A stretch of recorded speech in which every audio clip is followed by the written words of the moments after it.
Yes, greetings, man, them chat family. Another Wednesday, another special guest. Tonight we have Pastor Lloyd Denny from the Restoration Church of God Church in Luton, local community leader, and also recently awarded a community champion award from Bedfordshire Police. Doing lots of great work in the community. He's a man you'll always see at lots of events and stuff in the town. So, welcome, Pastor Denny. Thank you very much, my friend. Welcome, brother. Right, Mrs. Pastor Denny, I'll just kind of take it from the beginning, really, of bit of your background, where you grew up, how you managed to when you come to Luton, or are you from Luton, or Sure. just some No, background. I was born in Jamaica, grew up in Jamaica for the first 11, 12 years. I came here when I was just shy of 12. Then lived in London where my mom and dad were. They left earlier and they came to pave the way as they do. So I'm one of the Windrush generation, not my mom, but me too. So I came in 1970. So you can imagine I'm in my 60s now and lived in London, grew up in London, went to school in London, West London side of the capital, Hammersmith, Fulham, if you know those parts, Wandsworth, Battersea, all those areas, Shepherd's Bush, Notting Hill, Labrador Grove. But I lived in Hammersmith, went to school in Fulham. And when I got married, I became a member of became a Christian when I was still at school, about 15 years of age.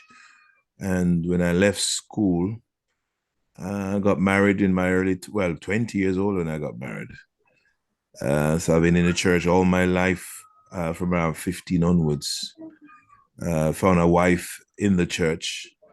I was planning to go to university at the time, but I abandoned the plan and got married instead. No one forced me to, it's just our choice.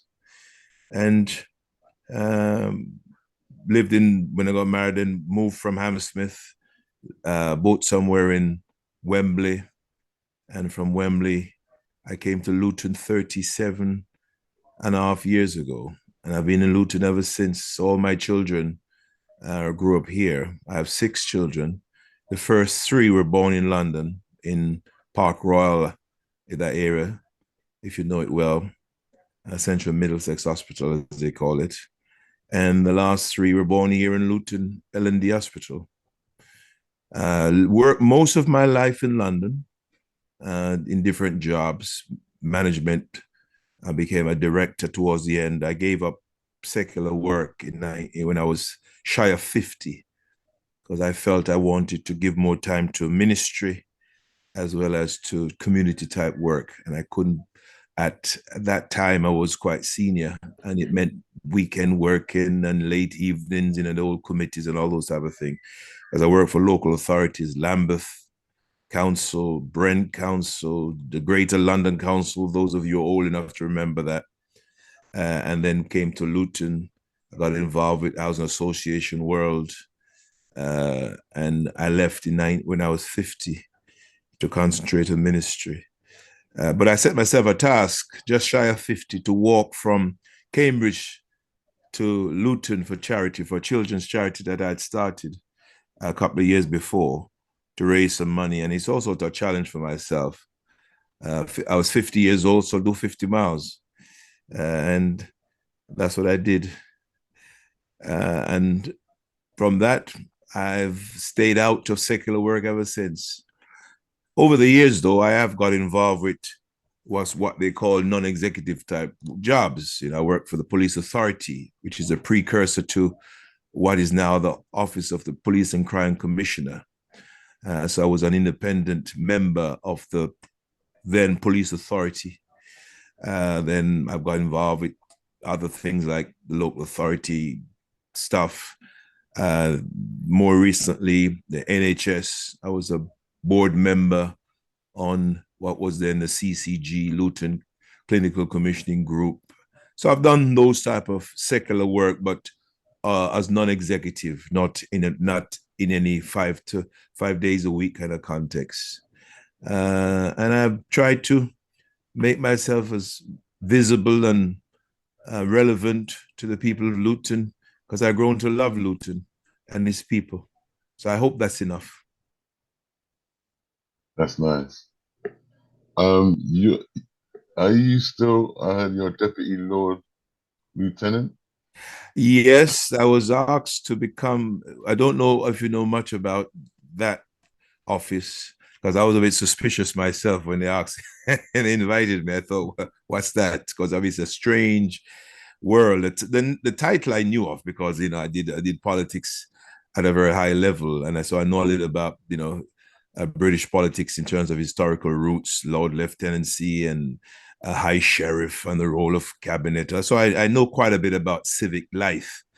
So when I was invited by the Lord Lieutenant for Bedfordshire to become one of her deputies, she was the first female Lord Lieutenant for about 700-800 years. They're old positions, these things are. Okay. And the role really is to be the Queen's representative in the county. Every county has a Lord Lieutenant. And so obviously the Queen can't go everywhere and do everything. So they have a Lord Lieutenant for the county, in our case, Bedfordshire.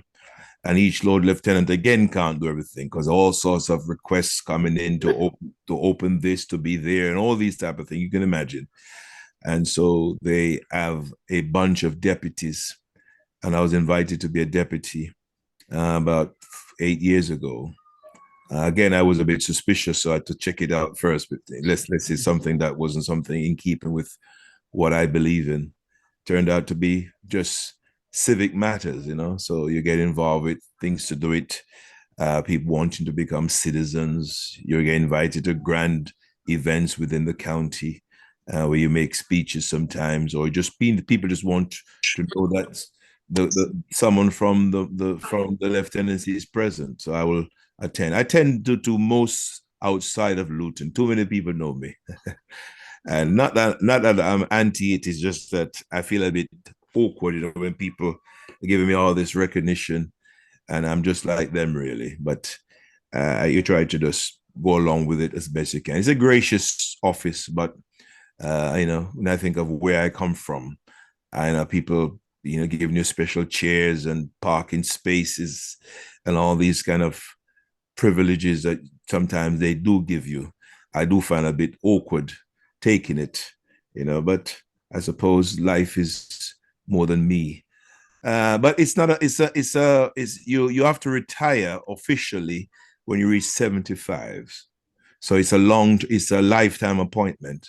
But even when you reach 75 and you step aside, you still are officially, but you just don't do any work.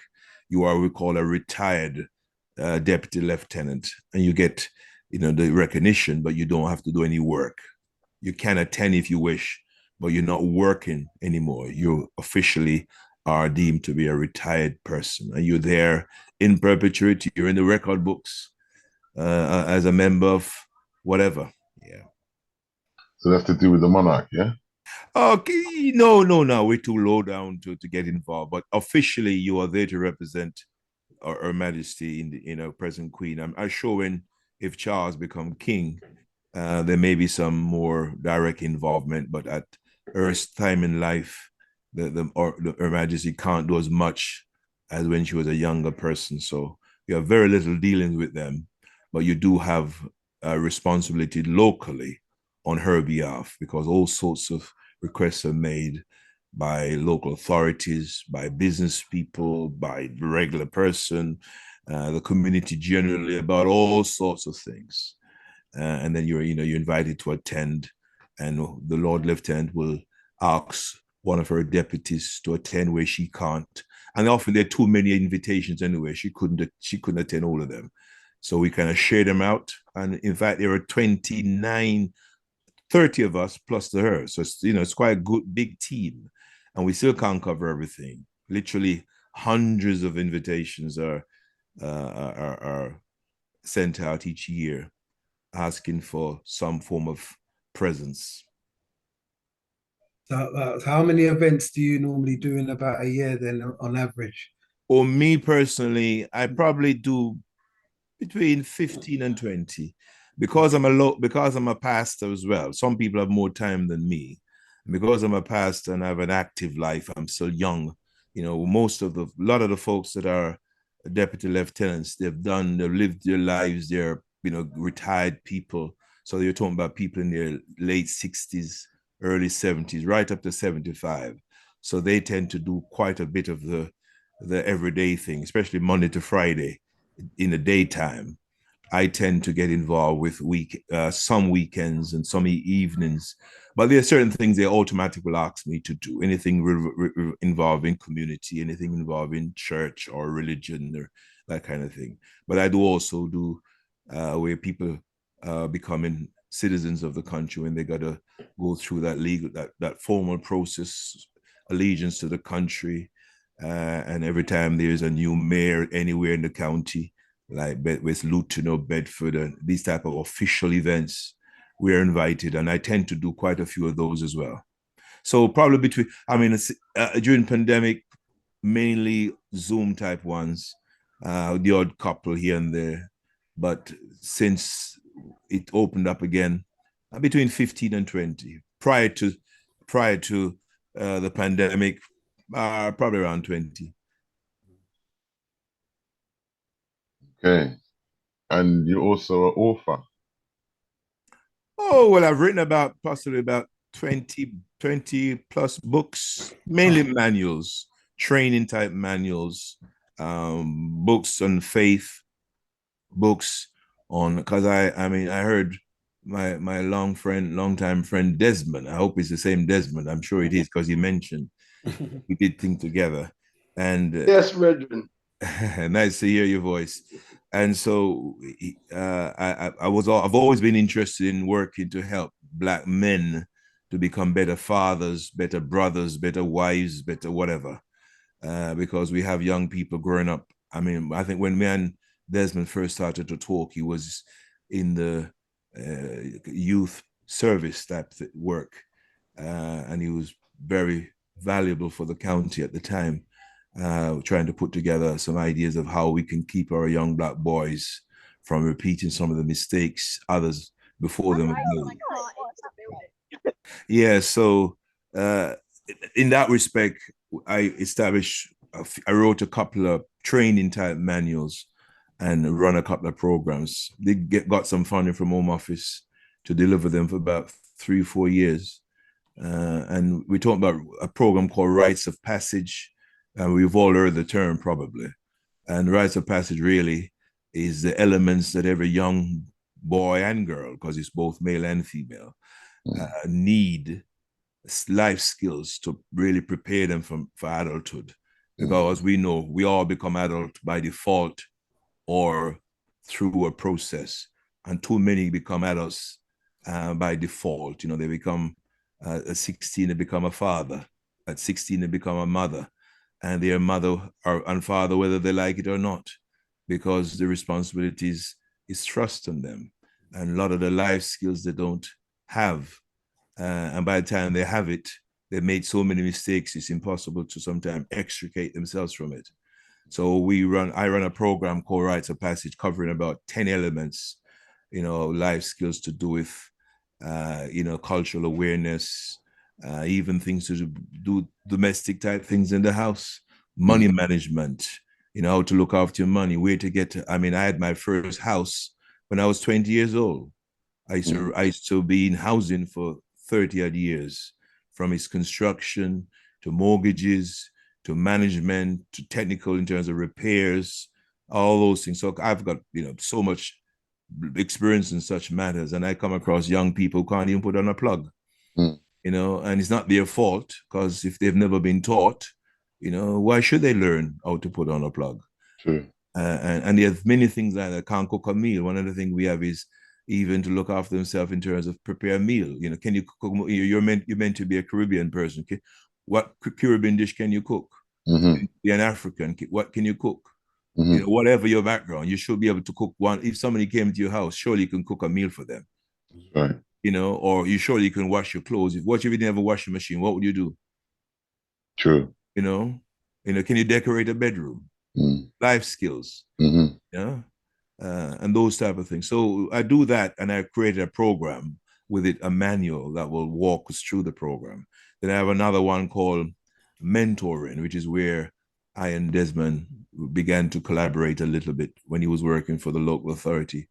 But we were kind of run out of time because he kind of moved on and we didn't get very far. Because what we want to do is to pitch it with the local authorities to see what we can do to help young Black men in particular, but Black girls too, to really, make a difference in their lives.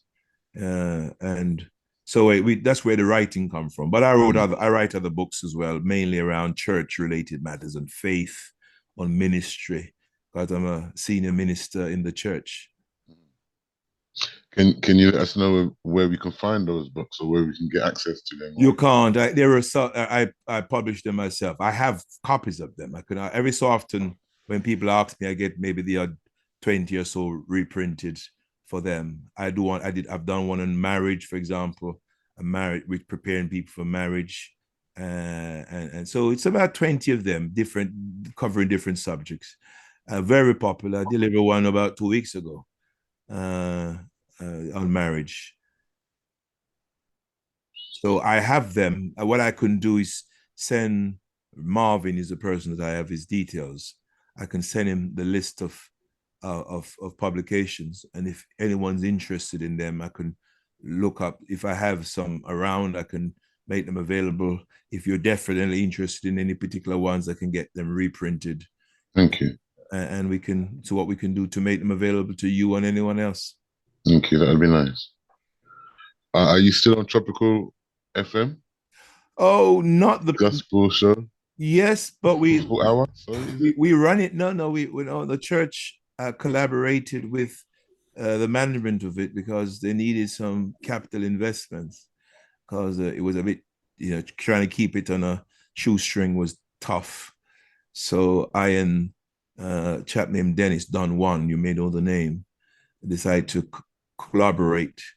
So he runs the Tropical FM bit, and we created a new station called Good News TV. So we have two TV stations and two radio stations, all under the same umbrella, under the same business.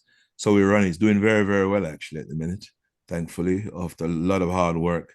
So we have two TV stations. We got a studio in Luton that's well equipped. We can do all sorts of production there. So I do programs, but we open up to anyone that wants to do them. That's why I know the name Blaps from, because Blaps used to do a program years ago when Dennis was the main person. Right. And you're based in Berry Park, yeah? That's correct. Yeah, next to the KFC. Right next to the KFC. Pastor Denny. Hello, my friend. How you doing, man? I'm very well, my brother. Nice to see you. Good. You're saying that Dennis is not the main man no more? No, it's partnership. It's a partnership between me and him to effectively, not the church, because the church doesn't front it, is me, because I wasn't going to use the church money for things like that. So it's come out of my own pocket to keep it afloat. But it's doing very well. You should come by sometime. You should see the studio. It's very, very good. I've been by to check on Don One, Dennis Riley. Mm-hmm. Quite a few times when he was in Dunstable behind the Cube. Yes. At your place there, and then he was doing his nursing through COVID. He was doing the delivery driving, and then he was restarting back at your place. That's right. That's right. Because we're still having to pay for it in Dunstable during the pandemic, the whole year plus. We still had to pay for it, but we couldn't use it. Nothing's been done in there. No, we couldn't use it because COVID stopped us from using it, but we still had to pay for it. So at some point we couldn't keep paying for a whole, we're paying something like £500 a month, and we can't use it. So we had to say to them, sorry, we had to give it up because we're literally paying thousands of pounds for the year, well, more than a year, and we couldn't use it one time because the rules didn't allow us to use it. So we gave it up. We gave it up, and we relocated in the church because we had a a sizable office, a room rather. It was meant to be temporary, just to get us over this COVID problem, because we needed to broadcast as a church ourselves, you know, the limited version of a service via, you know, virtual service, because people couldn't come out, or we were allowed to have a couple of, you know, we can broadcast through Zoom or MST or whatever. And we had the beginnings of a live streaming facility from the days from Dennis we doing it. So we just basically fast tracked that, and we created a temporary studio to make us able to broadcast to the church members while they're at home. And we did so well about it, we decided to stick to it. So we developed the studio, new equipment, we got green screen, everything. So, and we thought, well, you know, might as well. So we didn't go back anywhere. We just used the studio because it's big enough. You see, I have my green screen too. I can see. We're all doing our studios from home now. Good for you. Good for you. It's a massive thing now, is to do your podcasts and stuff from Absolutely. home. Absolutely. You could be anywhere. You could be in Jamaica like you are right now. Quite on the beach. Was that Honolulu or something? Yes. That's good. But I was going to ask you a question. I don't know if it's time for questions yet, but Yeah, that's fine. Go ahead. yeah, cool. With because I know you from, you know, community stuff, and we're always talking about what we can do more for the youth. I don't see many other. I was talking to Trevor Adams only because on July the 25th, outside of Town Hall, Glenn Jenkins and the outreach people were having a row with the council about what the, you know, asset transfer. And Trevor sat down beside me. We were having a nice little chat, and then he went off and did his speech. And so I asked him basically the same thing I'm going to ask you: is why aren't the churches, our churches, I'm saying, for our people, kind of, I know the church is for everyone, but you know, our churches, you know, they've got their mosque, they've got their temple, they've got their this, that. We've got our church where we go to do our funerals and to do our weddings and our ceremonies and stuff. Why aren't we seeing more from them, especially now it's all hardship? Very good point. I mean, I think you know that I've tried to address some of these problems and issues, but not everyone necessarily are able to or have the mind to do. Some are doing it, and some are doing very well. I mean, during pandemic, we were very busy with our the food bank type concerns, so we were very busy there. Others were too, and so it does happen, but it's certainly not as visible and possibly not as coordinated. I spoke with Marvin not long ago, and we may come up with something. Do a food bank from the church. We have one. We've had a food bank for over 10 years. Well, longer than that, for about 15 years. But it's quite small, low key, because we couldn't feed everybody. We don't have the staff. We don't have the time to go looking for the food and bringing it back and all those type of things. But now what we're now, so we have, when people come to the church and asking for help, we have food ready for them. And that the food comes from people, members of the church who go shopping. We always ask them, you go shopping, buy an extra tin of beans or a pack of cornflakes or whatever it is, non-perishable things, and we keep them there. And so if anyone turns up unannounced, as it were, and says, please, can I have some help? We try not to always, we very seldom give them cash for obvious reasons. But what we do is trying to give them something, food to go home and cook. And even if they need things like meat, we'll go to the local butchers and buy meat along with the food. So we've been doing that for years, but we don't announce it, we don't advertise it, because we couldn't pay for it and meet the demand if it comes through the door.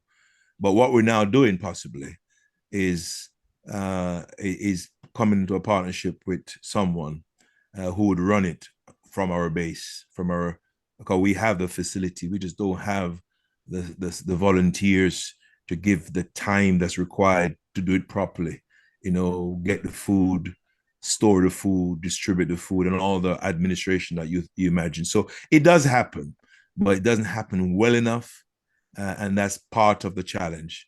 I and two other churches are now building a partnership, serious partnership, where we're trying to turn it into an entity under the church umbrella, but independent of the church. What we want to do is to do some of the things you hinted at, Blaps, which is to see what can we do to help the wider community, whether it's to do with parenting type courses, whether it's to do with mentoring type courses, or whether it's to deal with stuff with the police, whatever it is. So we're in a proper company, and we plan to use it as a way of helping the wider society and the way you describe. Clearly, we know we won't just do Black folks, but that's where we're starting from.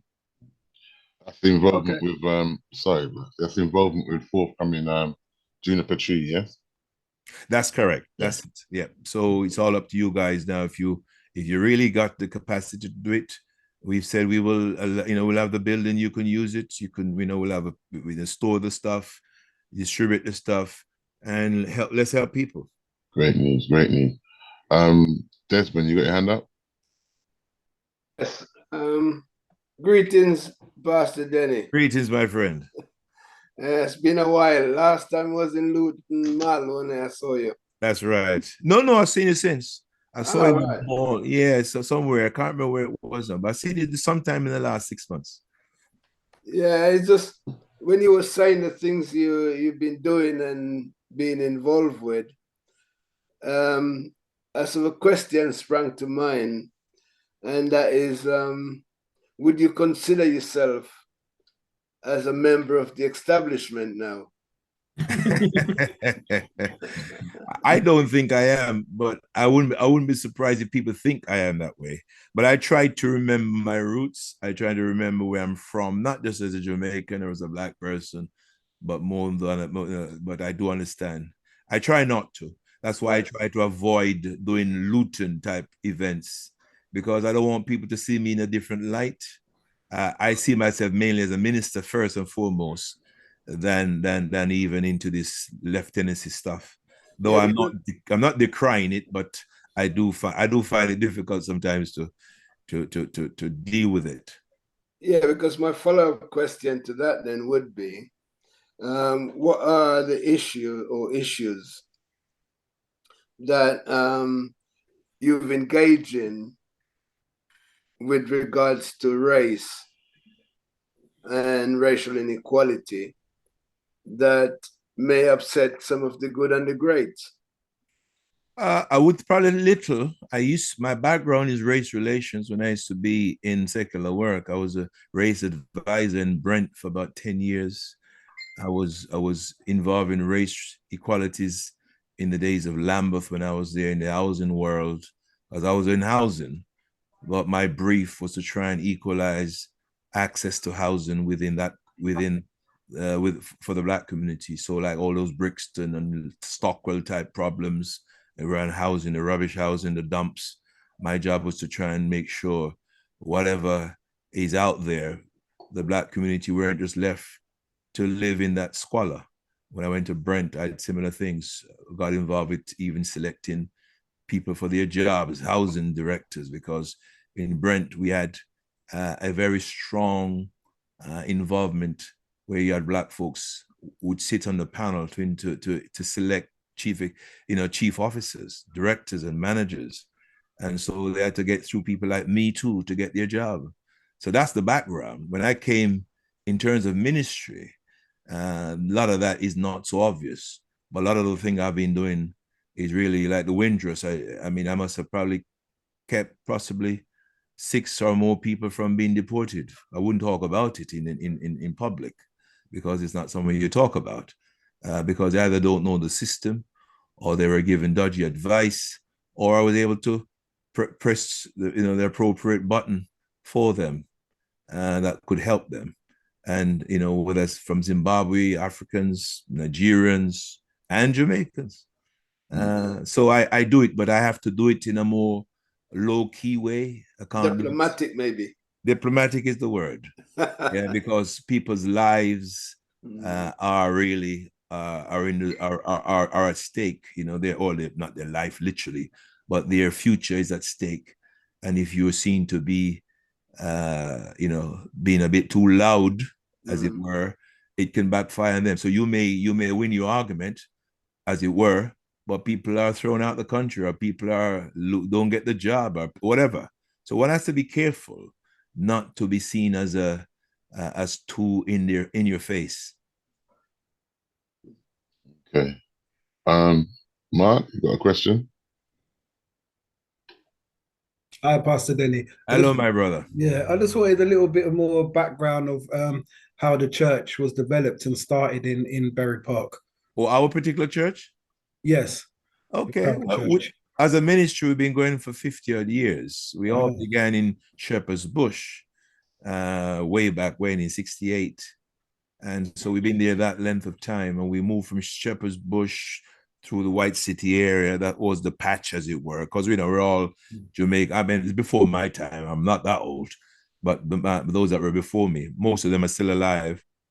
But it began really as a church that was set in the Caribbean community, predominantly Jamaican. Not that we wanted it that way, it's just the way things turned out. And then it grew beyond its original roots. We then relocated to Harzen because the place we were using in say, White City, Shepherd's Bush, was no longer available. And a lot of the people that were attending the church anyway happened to live in, Wembley, Harzen, Craven Park, those type of places. And so it was not difficult to relocate. So we relocated to Church Road in Harzen. We've been there ever since. And so from that base church, or the mother church, the work is expanded. So we went from there. We started the work in Luton 40 odd years ago. I came 37 years ago. I didn't come first. Someone else came before me. And then I came to support it and eventually taking the leadership of the church about 20 odd years ago. And then we've got a church in Bedford. We've got one in Harrow. But a lot of the work is not even in this country. A lot of the work is in Africa, East Africa, Kenya, Uganda, West Africa, Cameroon, Nigeria, and possibly the largest group of all is in India. Would you believe it? We've been going to India for about 50 of those 50 odd years. Some very early days. We're talking about most of these places outside of Britain. We're talking about villages, the poorest parts of these countries, no running water, no electricity, people living in shacks. You see what's going on in Pakistan, the flooding, those type of houses, when the water just take everything away because it's made from mud. So those are the places we've ministered. As regards to Luton, which was you asked me, we began as a second church for the R zone because we felt we wanted to step away. Everyone, after a while, if everyone is in the same church, you're in a church with say 10, 12, 14 ministers, what does everyone do? Nothing. So if you really want to be more active, get your hands dirty. Start something new. Go elsewhere where people need you. So when we came to Luton, it was to try and respond to what we believe was the needs of the people of the town. When we go to Kenya and in India, we have to pay our own way there. We have to raise up the community from scratch because they have nothing. We're not going there looking for money, for gold, because there's nothing there. But we want to raise the people. We want to raise them to a higher level. And so we've built an orphanage in Kenya and all those type of things. I won't go into the full list, but that's the passion, really. Our motto is a church in the community and for the community. That's been the motto for the last 40 odd years. Yeah, because we are the community. We happen to be Christians or ministers, but we're the community. That's why Blaps and possibly one or two others may know about my work with the Luton in Harmony and trying to keep the peace in the streets. I was just going to mention that, Yeah. Some serious issues 10 years ago in Luton when the EDL, we all remember the early EDL. Yeah. So I was there with the police and others to try and say, listen, leave us alone. You don't come from our place. Why? We can't afford to have you caused trouble. And thankfully, we're able to restore some normal. Some of the people that were involved are no longer around anyway. So, do you think the peace demo did a good thing? Absolutely. I mean, it wasn't a peace demo. It was in response to what they were doing. Remember?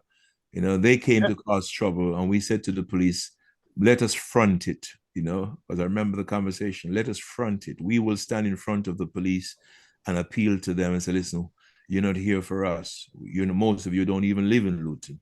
The few that are living in Luton, yes, we can talk to them, but we don't need to talk to you. Who are you? You're coming from London or wherever you're coming from. And we were able to, because they had nowhere to go. Because when we talk, where we say to them, you're not representing us. We don't want you around. If we have any issues to deal with if we have any issues with any community, we can talk about among ourselves. We can sort it out. We don't need for you to tell us how to deal with it. And eventually it prevailed because they had no one inside. The group inside Luton were too small to really do anything. And eventually those who weren't coming in were able to, we kept them away. And one of the things we did as well is to get the police to do something about it, because they were saying we can't do much. But eventually they came up with some imaginative ways to get order, certain special type of orders that they were able to get the courts to agree upon.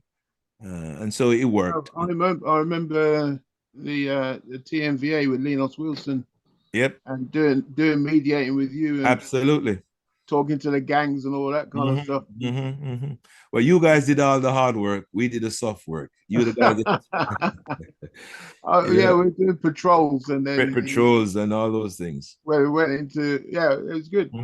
Yeah, it was good. While you were doing that, we were in the offices talking to people, drinking tea and coffee. Oh, is it? Oh, I see now. I see what's going on. All right. But it worked. It worked very well. As well as your work with Luton and Harmony, you're involved in quite a few charities. Oh, me? Can you tell me? Sorry, say that again, please. I said, as well as your work within Luton and Harmony, you're involved in quite a few charities, yes? Or is that just the church? Not that many. Most of my work is church based. But from the, if you're going to do church properly, people need more than coming to a church service. They need more than that. Yeah. Can you tell me about the Save Our Children International? Oh, that's the children. How you been doing your research? Of course. So part of the reason why I walked from Cambridge back when I was 50 was to really raise money. It's Save Our, there are 4 bits to it, but the only bit that really got going was the Africa part. It's Save Our Children International. That was the umbrella. And then you had the Africa part, you had the Caribbean part, and then you had the India part, would you believe it? And lastly, you had the British. The British one, we did quite a bit of work, but the British wasn't about poverty relief, because those days things weren't as tough as they are now. It was really about crime prevention, young people, mentoring, hence the program about mentoring and or rites of passage, because our young people really were, they had opportunities, many of them, but really weren't doing as well as they should for all sorts of reasons. But the Save Our Children Africa is possibly the most developed. That's where most of the work, so the orphanage is about that. So we support children in Kenya in particular, Kenya mainly, really, to be fair. Most of the work is in Kenya because our strongest ties.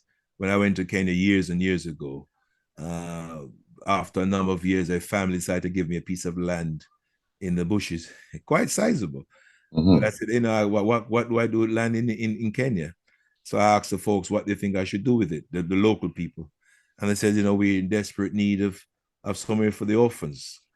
And I said, okay, if you think we should do that. So we built an orphanage where we look after the children. So we still have to support them. So we take them from the youngest age. Most of them, when they're earlier on, they live with families, and we'll send the families some money to look after them. These families are church members, but we will then give the family some money to care for the child or children. When they reach around 18, we kind of pull the plug on it, as it were. unless they're in full-time education. So some of them, maybe we support them up to around 21 when they should more or less have finished university if they've went on to university. So that's possibly the most developed one. I've done a lot of work over the years. In fact, I'm there in December. I've been here for about 4 years because of the pandemic and other things. But God willing, I'm hoping to be there in December this year and to see how they're doing and to see what else I can do. So that's the Africa part. But really, the plan was to have something similar in as many countries as possible, Nigeria, Uganda. But raising money over here is a significant issue. Paying, giving the other £100 or so to look after children is not really a bigger deal. I mean, you can raise it quite easily, but it's a capital to put up a building in a house. It costs you 20,000 quid. That's a commitment, isn't it? It's a big, because there's no running water. So you got to dig a well. There's no electricity, so you need a generator.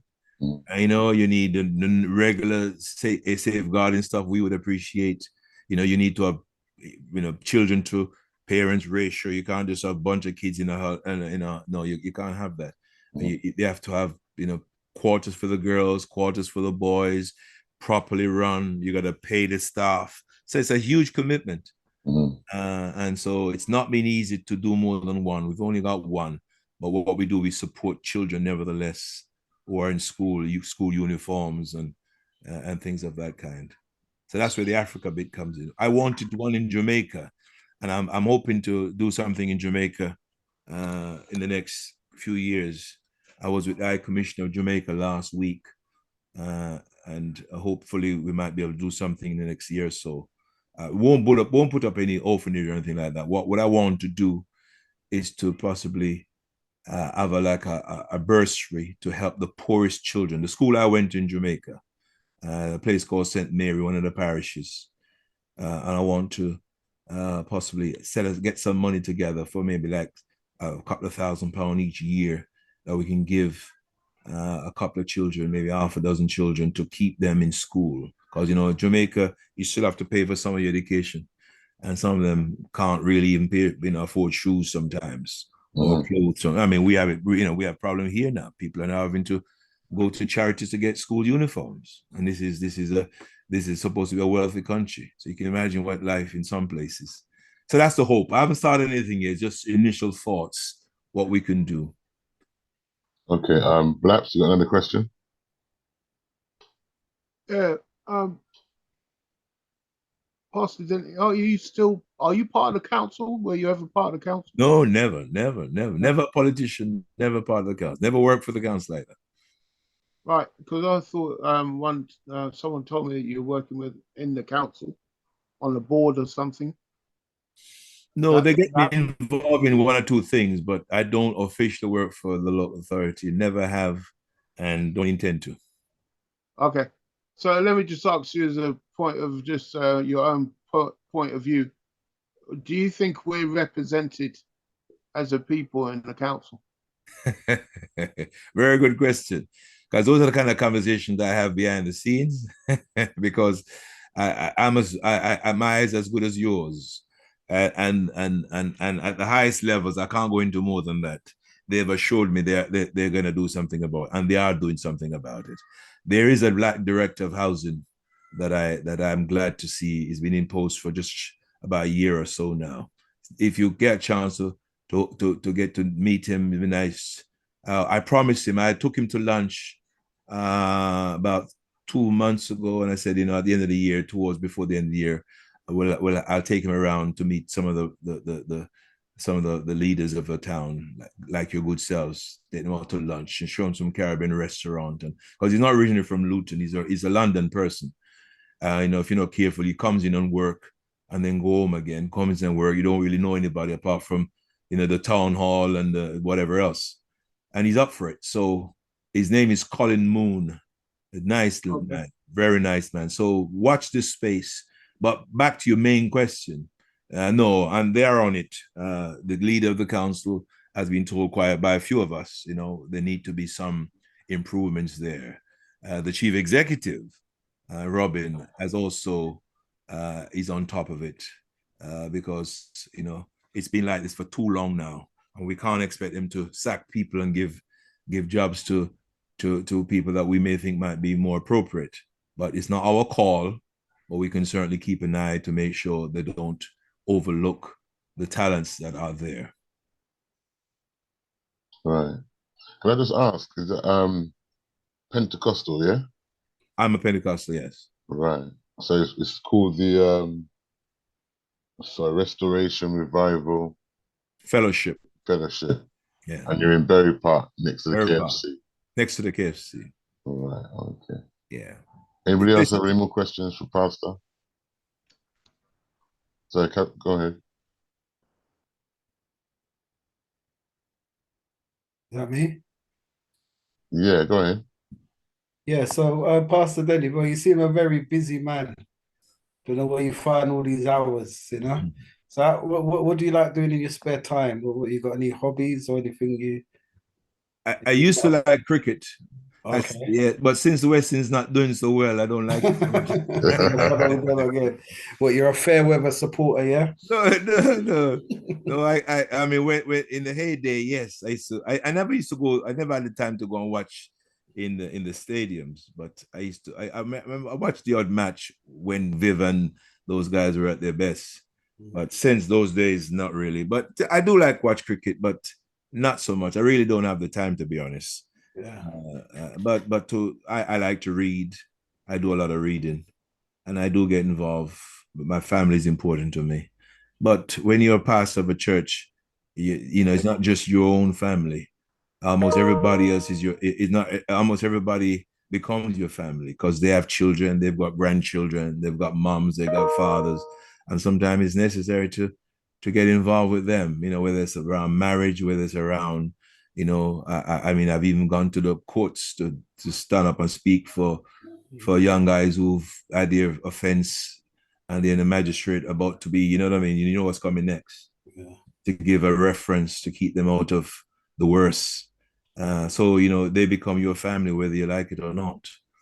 Because you can't just stand idly by because some of these things, they just need someone to remind them, there's a better way to go, or get it out of your system, because now you reach 18, no one give you a chance. Up to 15, they might give you a little chance here and there. But once you reach 18, they throw the book at you. Yeah. And that's the thing we have to get over to our community, and that's where the rites of passage come from as well. Once you reach a certain age, you're in trouble. They don't give you the sense of, well, I'll give you a second chance. And especially if they have an agenda. So another thing I do, I sit in the police interview panel. It's something that we got them to agree to years ago. Instead of the police selecting who becomes police officers, I suggested to them, some of us suggested, why don't you, if you really want to improve the number, because they were complaining, not enough black people apply, which, was sometimes true, but often they applied and didn't get anywhere. Yeah. So we said, you can't be doing something right, because I know black people that are willing to. And, if you have one black person in the police force, who's going to join him if there's only one there? So they had to say, okay, what can we do? So we had some healthy conversation. And one of it was, why don't you get some community individuals on the panel to actually sit with you to make the selection? And I became one of them, and a few, Montel became another. So there are a few of us that we sit in the panel, and we are the ones that help to select. And from that, the numbers became so good. They're so happy about it. But the one thing they're not doing so well, is keeping them. Yeah. So they may be appointed, but within a few years they're gone again, either for whatever reason. So we got them to look at that to say, why can't you keep these black police officers that everyone's working so hard to try and get on board, to get into the force, and they're there for a year or two and they're gone again. And then they took it on board to see what they can do to stop the exit. And so those are the things that I busy myself, because you're talking about people, yeah. So my spare time is really about those type of things. Okay. Are you done with that, Mark? You good? Yeah, yeah. Okay, Desmond, you got your hand up? Yes. Pastor Denny, it's just picking up on what you were saying about the police. I have my concern about them because they seems to have an agenda to criminalize as many black youth as they can. Because at a time when the youth offending rate was going down over the last few years, black youths have been criminalized 40% more than any other group. Now, this is where, when I ask if you're a member of the establishment, that in my experience, and also speaking as someone who was in the military and had intention to join the police, there isn't any support structure within the organization for non-white people because it wasn't designed for black people. So you have an old structure trying to deal with new challenges without wanting to change. So they may talk change, but they're not willing to do it because to implement changes mean they have to change their institutional procedures and practice, which goes against the actual reason the police is there, which is to criminalize working class and marginalized people, because really do they all account the good and the great. So you have certain people go around breaking the law at willy-nilly, and they laugh about it and get a little slap on the wrist. They don't get a criminal record. They can still be prime minister. They can still be minister, even though they're sex offenders. And this is where sometimes I find that to actually be within the system, you can't really do as much as if you're outside of it, because they must require, I don't know, I'm just asking, I'm posing the question. There must be a certain amount of collusion to maintain your position, because the old way of seeing it is that you have to be a safe pair of hands. And that's the same old mentality that's going on. I mean, I know personally from my experience that because I raised quite a few issues, particularly in Bedford, and I make no bones of it, there's been certain forces against me. But that's another issue. But I remember when the youth service was in function, and I was a youth worker, they closed the youth service down and invest the money in the criminal justice system. No, they did an assessment which indicated that youth offending rate will increase. So this was by design. So I find sometimes maybe I'm a little bit cynical, maybe because of old age, but there is a sort of a level of collusion that's going on that I find difficult to understand, because it's all right occupying positions, but then if the system is not willing to change, how can you make any impact in terms of changing the system? Don't know what your response to that would be. That's a very big one, and it's an age-old chestnut, Desmond, as you know. Mm. You know, because systems are not an entity of their own. They're created by people. Yeah. And if people are not involved, you'll never see any change. The question is, can you or I or us change anything? Possibly, but it takes time. Will there be resistance? Of course, there'll always be resistance. Are there agendas? I'm sure there are agendas. Some agendas are upfront, some are more behind the scenes. But the thing about it is, we can only do what we can do. We Bedfordshire Police, to use your example, brought in a PC called Sandra Smith. Yes, she is tasked where she speaks directly to the chief constable. Get to know her. She deals with community cohesion stuff, and she's there to try and link the police to the community. I can send her, send you her details. She very much wants to talk to the community. No, she's still a PC. Now she has a position far greater than a typical PC because she's access to the serious power of the police force, but she's still a PC. But I said to her, the strength that of her job and the credibility of her job is if she can work with a community, that if there are things need to be said, she knows she can bounce these things off us, and we can also, we can support her that way. But you're right. But it's either that or completely say the system can never be changed, somehow just stay away. And then you know what happens? Nothing will ever change. True. And that's a conundrum we all have. True. You know? True. Yeah, point taken. Thanks so much, Pastor Denny, for your time. It Pleasure. seems like you're doing some great works out there. I really appreciate your work. You're very kind. You're very kind. And I'm sure we'll see each other soon. Yes, and I hope Juniper if we can get that thing to work, i.e. that juniper tree thing and other things, because when Marvin also talked about you may be losing your the Marsh House, the studio there. We have a studio, so if we can help you there, let us know, because it's a working studio. I don't know what your plans are going forward, but if you think we can help, because it's a community facility. And it's there not just for church members per se, but if we can help, just let us know. All right. Thank you so much. You're welcome, and thank you all very much for your time. Yeah, thank you. Take care. Bye-bye.